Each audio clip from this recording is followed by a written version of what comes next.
எல்லாருக்கும் வணக்கம். நான் தான் உங்கள் ரகுவீரன். ஏப்ரல் 23 உங்கள் எல்லாத்துக்கும் தெரியும். எலெக்ஷன், தமிழ்நாடு முதல்வர் யார் என்று தீர்மானிக்க போகிற அந்த நாளில் மக்களே விழித்திருங்கள். ஏனோத்தனன் பைசா வாங்கிட்டு ஓட்டை போட்டுறாதீங்க. சிந்திச்சு ஓட்டு போடுங்க.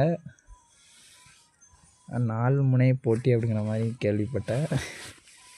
ஒன்று தமிழக முதல்வராக இருக்கக்கூடிய மு.க. ஸ்டாலின் அவர்கள், இரண்டாவது முன்னாள் முதலமைச்சரான எதிர்க்கட்சி தலைவரான எடப்பாடி பழனிசாமி அவர், மூன்றாவது முனை நான் தமிழர் தமிழ் தேசியவாதி சீமான் அவர்கள், நான்காவதாக விஜய் டிவிகே தமிழக வெற்றி கழகம் அவர்கள். மற்ற 4 முனை போட்டி நடைபெற போது 4 முனை என்னோட தரப்பில் அந்த 4 பேர்த்துக்கும் நான் கொடுக்குற ஒரு இது டிஎம்கே பற்றி சொல்லணும்னா தமிழ்நாட்டில் எல்லாத்துக்குமே தெரியும். அதை பற்றி நான் சொல்ல விரும்பலை. ரெண்டாவது ஏடிஎம்கே பற்றி சொல்லணும்னா அவங்களும் அந்த மாதிரி தான் வச்சுக்கலாம். ஆனால் இப்போ ஒரு பைசா எடுக்கிறாங்கன்னா அந்த பைசாவில் மக்களுக்கும் கொஞ்சம் செய்வாங்க. அதில் வேணால் அவங்கள பாராட்டலாம். அதுக்கடுத்து எடப்பாடி பழனிசாமி முதலமைச்சருக்கு ஒரு தகுதியான ஒரு நபர். நல்ல ஒரு 4 வருஷம் அவர் கையில் கொடுத்தாங்க. 2 வருஷம் கொரோனாவிலே போனாலும் 2 வருஷம் மக்களுக்காகவும் படிக்கிற மாணவர்களுக்காகவும் அதுக்கடுத்து விவசாயத்துக்காகவும் நல்லா பண்ணார். அதில் ஒரு பாராட்டக்கூடிய ஒரு மனுஷனாக இருந்தார். நல்லா ஓரளவு இவரை கூட ஓகே முதலமைச்சர்னா ஒரு பெஸ்ட்டு அப்படிங்கிற மாதிரி எனக்கு தோணும்.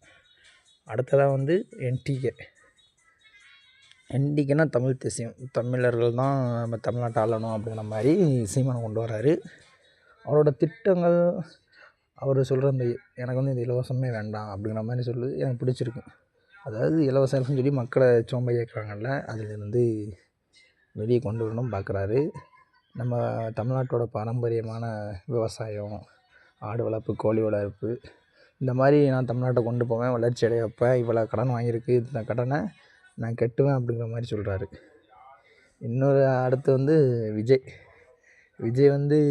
ஒரு சினிமா நடிகராக ஓகே எனக்கு தெரிஞ்சால். அவர் இதுக்கு மேலே அப்படி எதுவும் பண்ணதுன்னது இல்லை. என்னோடய அறிவில் சொல்கிறேன், நீங்கள் யாரும் நினச்சிக்காதீங்க. இதுக்கு மேலே அவர் எதுவும் பண்ணினது இல்லை. இப்போ 2 வருஷமாக அரசியலுக்கு வரவும் ஓரளவு கொஞ்சம் மக்களுக்காக செய்கிறேன் அப்படிங்கிறாரு. சொல்ல முடியாது யார் எப்படின்னு கூட. அதில் சிந்திச்சு ஓட்டு போடுங்க. நம்ம மண்டையில் ஏற்றி வச்சு ஓட்டு போடுங்க. என்னை கேட்டால் தமிழக முதல்வராக வர்ற வாய்ப்பு யாருக்கு இருக்குன்னு தெரியலை. பார்ப்போம். மே 4 அன்னைக்கு தான் தெரியும் தமிழக முதல்வர் யார் என்று. மக்களை சிந்தித்து ஓட்டு போடுங்க. நம்ம ஓட்டு நமது உரிமை, யாரும் மிஸ் பண்ணிடாதீங்க. எங்களுக்கு இங்கே வாய்ப்பு கிடைக்கல. இராணுவத்தில் தெரில, தபால் ஓட்டு வந்திருக்குன்னு சொல்கிறாங்க. நாங்கள் காட்டுக்குள்ளே இருக்கோம் கம்பெனியில். இங்கே வருமானு தெரியல, பார்ப்போம். வந்தால் கண்டிப்பாக ஓட்டு போடுவோம். ஓட்டு போடுங்க.